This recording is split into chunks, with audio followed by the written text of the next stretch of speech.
प्रिय अभिभावकों, इससे पहले कि मैं आपको अपनी बात बताऊं, आप सभी को मेरा हार्दिक अभिनंदन, प्रणाम। जैसा कि हम आप सभी जानते हैं, पिछले वर्ष से ही सभी विद्यालय, सभी शिक्षण संस्थान, कोचिंग इंस्टीट्यूट्स बंद चल रहे हैं। इसका कारण है कोरोना महामारी। कोरोना महामारी के कारण न केवल हम आप बल्कि हमारा देश या यूँ कहें कि संपूर्ण विश्व प्रभावित हुआ है और इसमें हमारे बच्चों की शिक्षा भी ऐसी प्रभावित हुई है कि उनका भविष्य अंधकारपूर्ण दिखाई दे रहा है। हमारे शास्त्रों में लिखा गया है कि बिना शिक्षा के व्यक्ति पशु के समान है। इस पशु को अर्थात बिना शिक्षा के व्यक्ति को मानव बनाने का काम शिक्षा यानी विद्या द्वारा ही किया जा सकता है। इसीलिए शिक्षा प्राप्त करना हमारे शास्त्रों में और हमारे संविधान दोनों में हमारा सबका मौलिक अधिकार कहा जाता है। लेकिन इस विगत समय में हमारे बच्चों का ये मौलिक अधिकार छिनता सा प्रतीत हो रहा है और उनके इस अधिकार को सुरक्षित करने का कार्य हमें और आपको मिलकर करना है। अपने इस कार्य को अंजाम देने के लिए हमने जो प्रयास किए हैं, उसके पहले मैं आपको ये बताना चाहती हूँ कि फ़िलहाल हम आप इस स्थिति से अपने बच्चों को निकालने के लिए क्या कर सकते हैं। जैसा कि पश्चिमी देशों में होता आया है कि जिन दिनों में स्कूल कॉलेजेस बंद होते हैं, वहाँ ऑनलाइन कक्षाओं का सहारा कोरोना काल से बहुत पहले से लिया जा रहा है। इसका कारण है कि वहाँ का वातावरण, वहाँ का मौसम हमारे देश के मौसम और वातावरण से बहुत अलग है। जहाँ यहाँ वर्ष के ज़्यादा महीनों में गर्मी होती है, वहीं इन पश्चिमी यूरोपीय देशों में ज़्यादा महीने सर्दी के होते हैं।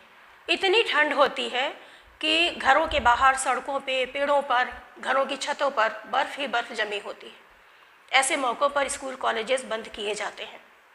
इन दिनों में वहाँ के बच्चों को शिक्षा से जोड़े रखने का एकमात्र साधन ऑनलाइन कक्षाएं होती हैं और इस समय की परिस्थिति के चलते हमें भी इस साधन को स्वीकार करना ही होगा, वरना हम अपने बच्चों को आज के समय में उन्नति की दौड़ में पीछे छोड़ देंगे।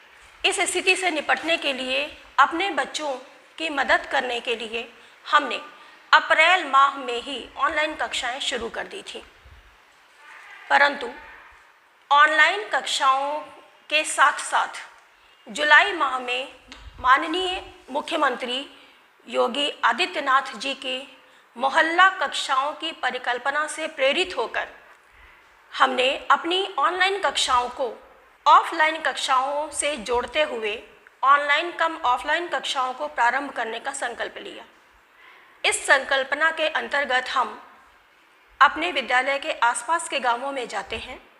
वहां के बच्चों के लिए ऑफलाइन और बाकी अन्य गांवों के वो बच्चे जो हमसे जुड़े हुए हैं, उनके लिए ऑनलाइन कक्षाओं का आयोजन करते हैं।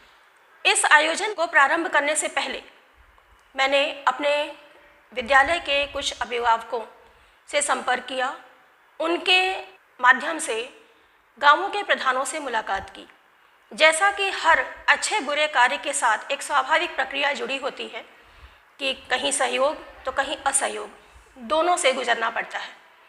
हमारे साथ भी ऐसा ही हुआ और कुछ जगहों पर असहयोग मिलने के बावजूद हम अपने इस कार्य को जारी रखे रहे और आज हम अपने क्षेत्र के या यूँ कहें कि आपके क्षेत्र के ग्राम गदनखेड़ा, सचेंडी, पहाड़पुर, कटरा भैंसौर और फतेहपुर रोशनाई गांवों में इस तरीके की ऑनलाइन कम ऑफलाइन कक्षाओं का सफल संचालन कर रहे हैं।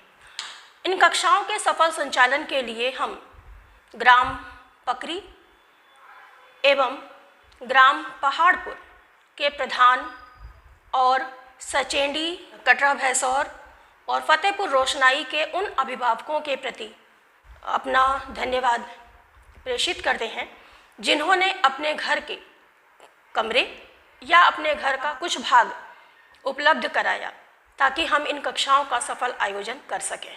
इन कक्षाओं का आयोजन करने के लिए हम कटिबद्ध हैं तब तक के लिए जब तक कि सरकार की ओर से हमें या हम सभी को स्कूल सुचारू रूप से खोले जाने का आदेश प्राप्त नहीं हो जाता। एक अध्यापक के रूप में हम अपना उत्तरदायित्व पूरा करने का पूर्ण प्रयास कर रहे हैं और आप सब से भी विनम्र निवेदन करते हैं कि इन ऑनलाइन कक्षाओं को अनुपयोगी ना समझें, क्योंकि इस समय हमारे बच्चों की सुरक्षा का अगर कोई साधन है तो वो है केवल और केवल यही ऑनलाइन कक्षाएं।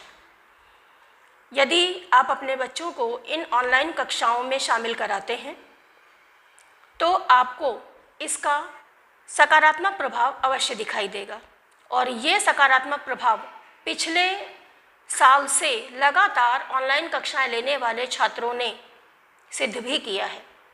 तो मैं फिर से आपसे कहूँगी कि ये ऑनलाइन कक्षाएं अनुपयोगी नहीं हैं, इनकी सार्थकता है और इस सार्थकता को अपने बच्चों के भविष्य को बनाने के लिए प्रयोग करें। आप अपने बच्चों के भविष्य को बनाने के लिए, उन्हें उन्नति के शिखर पर ले जाने के लिए उत्तरदायी हैं। अपने उत्तरदायित्व का आइए मिलकर वहन करते हैं और अपने बच्चों के भविष्य को उज्जवल बनाते हैं। आप सभी को मेरा सादर प्रणाम।